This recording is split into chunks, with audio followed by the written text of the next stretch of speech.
like this, you hear me? Hello, and thank you for joining us. My name is Tracy Simone. If you are a first-time viewer, welcome. If you're returning, thank you so much for the love and support. If you have not checked out my last video, go ahead and make sure to watch it, How to Build Wealth During COVID-19.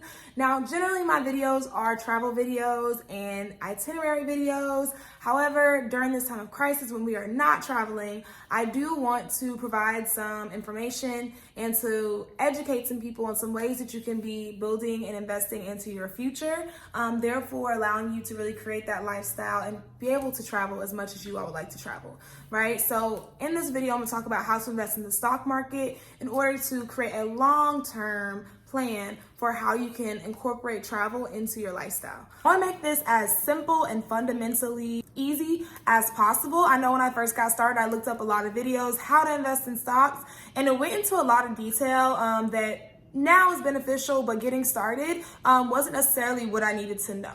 So number one, I want to start off with saying I am not a financial advisor, and anything that I say in this video, you absolutely should do further research. That research is absolutely the best way to gain more knowledge, and then also just experience, right? So I learned how to invest in stocks just by experience, and just by kind of jumping into it and having some losses, having some gains. I want to start off by asking you a couple of questions. Are you watching this video to get rich quick? Okay, hopefully not, because this is not the video for you, okay? So this is a video talking about long-term investments in stocks. Really quickly, I want to give a quick breakdown of what stocks are. So stocks essentially is just you owning a portion of a company. Okay, so companies, a lot of times, as you know, a lot of companies come in with a lot of debt. So what they do is they make these things called shares, and in the stock market, they pretty much make these shares for people to buy, and then they use that money, and you are essentially giving them money to use. Really quickly, I want to give a quick difference between stocks versus bonds. So stocks, again, are you buying a portion of a company. If you are buying a bond, you are essentially loaning money to a company with the hopes of them they will return the money unless they go bankrupt, but they will return the money with interest, right? Usually with interest, generally, okay? So before we get started with the type of stocks we're gonna be talking about today, I wanna give a quick rundown. Hear this term, mutual funds or ETFs, right? Mutual funds or ETFs are essentially, if you don't wanna invest in an individual stock, you can buy an ETF or a mutual fund which has a group of stocks, right? So you might hear about a lot of common ones, which are the NASDAQ or Dow or S500. Those are essentially a group of stocks. So for example, S500 is a group of over 500 stocks that you can invest in. Now, the benefits of investing in a mutual fund or into a ETF. The largest benefit is that you get a diverse portfolio. Whether a company does really well or doesn't do really well, it won't have a large impact on your overall outcome. Hey, cost to live like this, you hear me? Uno, dos, no. Okay, so step number one is opening up a brokerage account.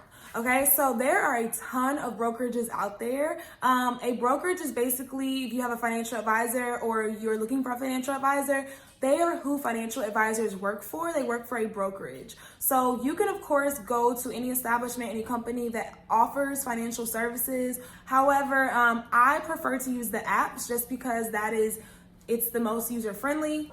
I'm going to talk about some apps that you can use to go ahead and get started with your brokerage account. So there's a ton of apps out there that you can use.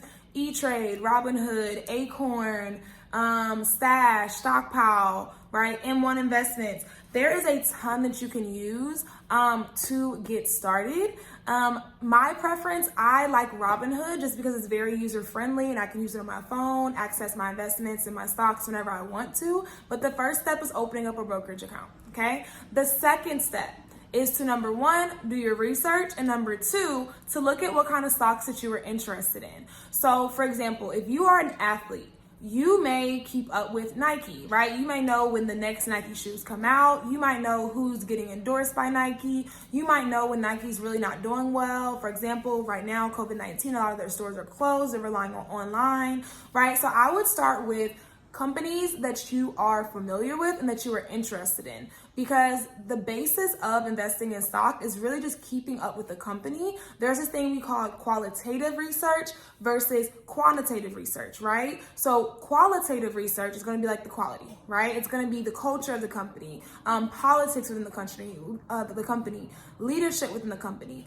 This is really important because if you look at companies, for example, like Facebook, right? There was a scandal that happened with Facebook a few years ago, and therefore their stocks went down a lot, right? And then there's something that we call quantitative research, right? This is looking at the numbers, looking at the financial statements, looking at their earnings. So this is another type of research that you can do. So you can find a lot of financial information about a company from their website. Okay, let's get started. So if you go to, this is Walmart's page, right? Let's say I was interested in investing in Walmart. I can scroll all the way to the bottom, and I will see there's something about investors, or if you don't see that, then you can click on about our company.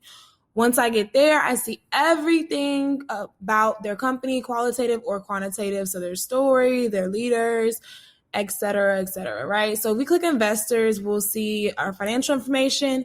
This is going to be really important because we need to know something that's really good to research and to know is their quarterly results, right? Their store sales, comparing their store sales to their competitors, right? So looking at this, you'll be able to find out a lot of really good information if you would like to go in depth about the company that you are looking to invest in. One thing to note when you're doing your research is that this is written by the company, meaning that it is going to be biased towards the company. That's why we also want to consider having other apps or other sources of research. So some really great ones are Yahoo Finance, Bloomberg, Wall Street Journal. You want to look at stock investments over at minimum a 5-year time frame, right? So you want to invest in companies over 5+ years going to be successful and going to earn you money. Okay, now you may hear of day trades, which are, if that's your thing, that's cool too. Forex works. It just is really how you use it. So the stock market is open from 9:30 a.m. Eastern Standard Time to 4 Eastern Standard Time, meaning there is a opening and closing of the market. So step number 4 is going to be creating a budget. So you definitely want to keep in mind how much money that you want to invest in the stock market, right? Some people, you really have to know yourself. Some people are like, go all out and they invest a lot. Right? You want to create a consistent budget that you want to stick to when you are investing in the stock market. So this may be bi-monthly, this may be monthly, this may be every 2 months, but you really want to consider how much you want to invest. Now, right now with COVID-19, a lot of people are investing a lot into the stock market because investments are so low. A lot of shares for a little bit of money. Okay. Also, with everything that's going on, tech companies are coming out with a lot of new gadgets and things that you can buy. Okay, this is going to depend on what you are trying to buy. The thing I want you to keep in mind is that you can also do a thing called investing in a fractional share, meaning that you are not buying a whole share. For example, Amazon stock right now is going for about $2,000. So I would go in and again, choose a fractional share that I would like to invest in for Amazon. So when you are looking at different brokerage accounts, you can keep that in mind as well, in case you don't want to spend a large amount of money. Okay. One thing that you can also do is when you are investing, you can either purchase at the market price, meaning what is visible, or you can limit your price. Now, the cool thing about limiting your price is pretty much if you say that, hey, I want to buy this stock for 25 cents less than what it's listing, then you can submit that as a bid for how much that you would like to invest in that or how much you would like to buy that share for. Now, that bid can be either accepted or rejected, right? So if you put something crazy like the stock is at $15 and you want to buy it for $1, it could very possibly, and if I was the company, reject it, right? So keep that in mind. It's usually for $1 or less that you want to be bidding for less than what the actual market price is. Hey, it costs to live like this, you hear me? Oh no.